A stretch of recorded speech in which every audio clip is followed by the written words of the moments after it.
You know him from Saturday Night Live, Benchwarmers, Mean Girls, The Goldbergs, and so much more. Joining us now on the couch is actor and comedian Tim Meadows. Tim, thank you so much for being here. How are you? Thank you for having me. I'm so excited to be here. Thank you, audience.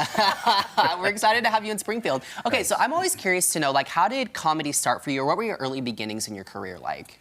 My early beginnings, basically I started doing improv in Detroit, Michigan, and where I'm from. And then I ended up moving to Chicago to do improv there. I studied with this guy named Dale Close, Improv Olympic, and Second City. So yeah, I got out of Detroit as soon as I could, basically.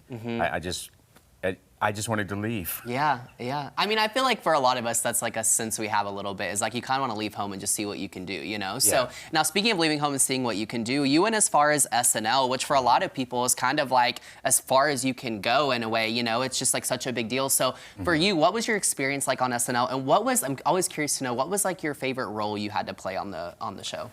But my experience in SNL was good. I mean, it's the hardest job ever, and it is a job for young people because you don't have a life outside of the show. Sure. It's all about the show, and so my experience was, it was a great learning experience. Like you come into this thing, I don't know about you, but like I got into the job and everybody on the show I thought was way better than me, and I had imposter syndrome. Yeah. Sure. You know, where I was like, I think somebody's gonna come and take me out of this play, you know, they're gonna fire me and say that guy is he worked at a record store a few years ago. He shouldn't be here.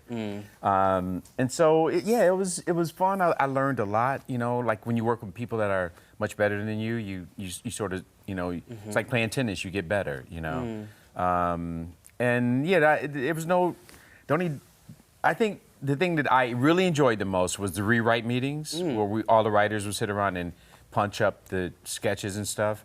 And I loved watching the musical guest rehearsals. I look like my father. Would be cool. Oh, wow. I just saw myself. Just and I a weird realization? Yeah, I look like my dad.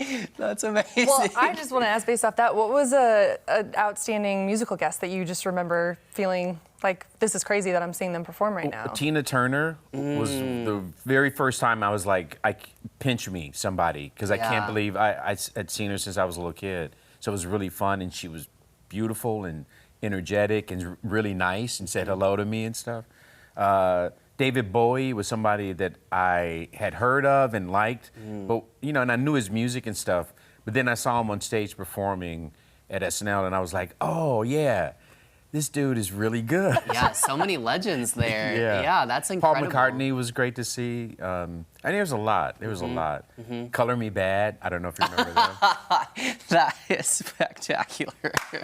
Okay. All right. So another question I've got for you. So obviously you do stand-up, and then you've done a lot of appearances in TV and film. So how does like acting for TV and film versus stand-up differ for you?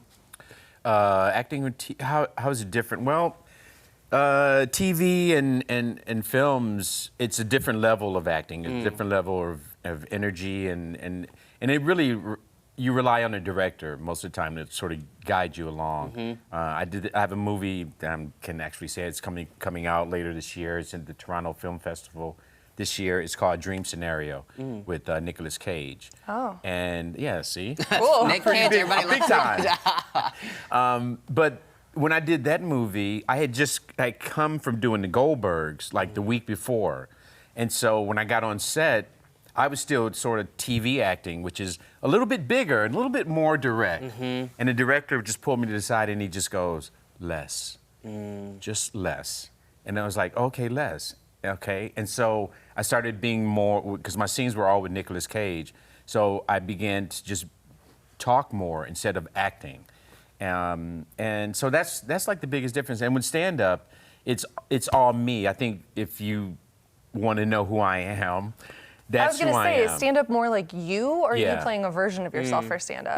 I tell my kids it's a heightened version of myself. Like, I don't want them to come and see me and go, oh, wow, you're a disgusting human being. Yeah, that's important, though. Yeah, but I tell them it's like, it's a heightened version of myself. But I think what I do when I do stand-up, I think is a good example of my comedy and my things I like to talk about. Yeah, absolutely. I do have another thing I wanted to ask. You've had such a prolific career that I'm sure people recognize you from so many different things. Yeah. So kind of, what do you get recognized for the most? And second is, when someone's coming up to you, do you know what they're going to say? Like, are you like, oh, I bet they've seen me on this? Well, Mean Girls is probably the Sure. most famous thing that I get recognized for, and that's because it's a generational thing. Like, it's been around for a while, Yeah. and it's a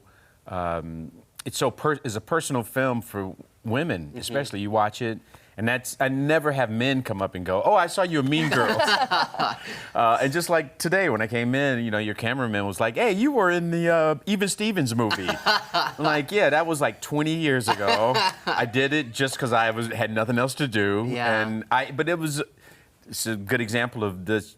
You taking work, like I got to work with Shia LaBeouf, and it was like, oh yeah, that guy he was really good then. And I was like, oh, this dude is gonna be really something else. Yeah, that's super interesting. Okay, so you're in town this weekend because you're Yes. performing with Blue Room Comedy Club, but you're actually performing at the Landers Theater, which is super exciting in downtown Springfield. So just briefly tell us, what can people expect from you this weekend in those performances? Wow, that's a lot. That's the hardest question. You got to come see to find out. Yeah. Yeah, you do. I don't know. I talk about a lot of stuff. I introduce myself to the audience because, people, they don't know me from doing stand-up. They know me more from acting and stuff. And then I talk about a lot of different things. Some things you'll like, some things you won't. Okay. Hopefully nobody will walk. But it's an adult show. It's not for kids. I talk about, being divorced. I talk about my kids. Talk about unsuccessful dating after divorce. Okay. Yeah, there's a lot of topics that we could talk about on Ozark Live next week. Yes, that sounds great. All right, that's a great tease. Tim, thank you so much for being here. Super excited you're in town and can't wait to see you at the Landers this Thank weekend. you. And it's really hot here. You've got It is really hot. It's a extreme heat today, so you just picked the perfect day to be here. perfect.